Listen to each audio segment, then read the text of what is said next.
Some of you might have seen the mask that I came out with today. It's not a very exciting mask. It's just your basic white mask.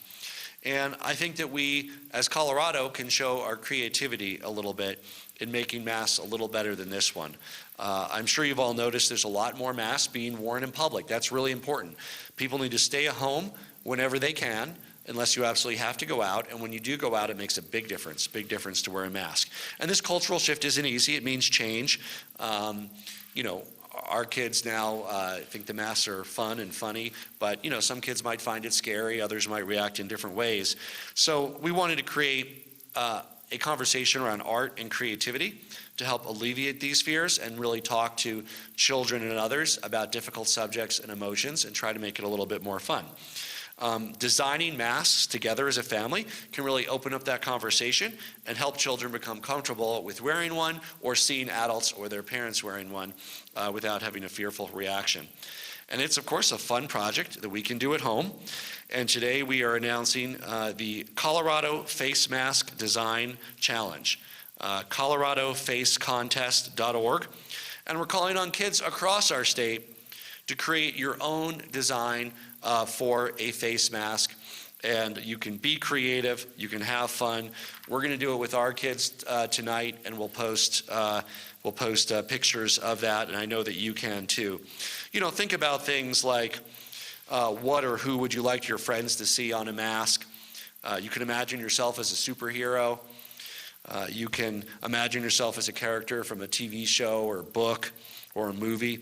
Or just think of a silly face or emoji to draw on the mask. Maybe your school mascot. There's so many possibilities. The possibilities are as vast as the creativity of the children of Colorado. And I am so excited that in the future, I'll hopefully be able to show and wear masks designed by Colorado kids rather than just this plain white mask. It's a tough situation that we're in. It's important to wear a mask. Let's try to do the best that we can with it and really help address some of the fears people have around masks by trying to make it this part of it as fun as possible, as creative as possible. We're going to feature some of the submitted designs on Facebook and on Twitter, and we'll even print some of those designs from Colorado kids on real face masks produced by Colorado companies that will be manufactured at a larger scale and donated to this effort. So if you're watching at home, coloradomaskcontest.org. Goes right to the Creative Industries website. And I'm going to introduce Margaret Hunt, the Director of Colorado Creative Industries, who's going to go over the specifics around this challenge and how Colorado can rise to the occasion of successfully integrating masks into our culture in a way that fosters creativity and challenges kids to be able to come up with a way to make our faces a little bit more interesting and exciting during this time when we need to wear masks. Margaret?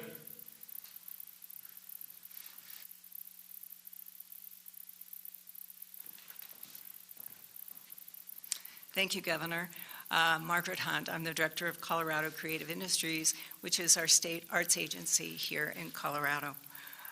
We do many things, including certifying creative districts across the state, which we have 26 now that are state certified. We also work with our artists and arts organizations to provide them with support. And during this time of challenging time, we have resources on our webpage, coloradocreativeindustries.org. To help artists and arts organizations access the kind of resources that they need right now. Additionally, we work with our public schools and our charter schools by providing arts education opportunities for kids. So, on to the design challenge. I want to recommend that design challenge guidelines are on our website. Those designs should be made within the parameters of the template that we provided. We're asking for kids to use bright colors. Markers work really, really well. And if you're using crayons, to use bright, bold colors and to fill in the blanks. I have an example of one that was done by a 12-year-old, and you can see that he used a very bold marker to do his design, and then it was replicated on an upscaled T-shirt that then he just puts over his head and wears, and it has a nice filter inside. So some great ideas online about how to make face masks if parents are interested in doing that. So once you make your design, take a photograph with your digital camera and upload it to our website. And what we're asking you to do is to name it the first name of the child, for example, Jack_Smith.jpg, so that we can identify the child that is submitting the design or designs. We also ask that if you would, to include where you're located, because we'd like to see designs from all over the state of Colorado. And then submit your design to the Colorado Face Mask Challenge. We have a group of artists who are going to be going through those submissions and selecting a few each week for us to feature on our website. So thank you very much and have fun with this. We hope parents and kids have a great time.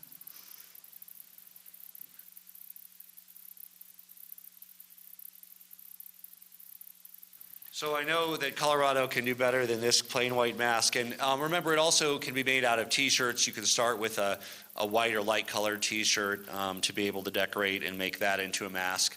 And anything that covers your nose and your mouth and doesn't inhibit your breathing works as a mask. The main benefit of a mask is people, without even knowing or thinking about it, in the ordinary life are touching their nose or their mouth dozens of times each hour. The masks prevent that. They also do prevent the particles from flying in and flying out. And we have, they've been recommended by CDC nationally, and we are strongly recommending in Colorado that people wear masks whenever they're out and about for an important part of preventing the spread of the virus.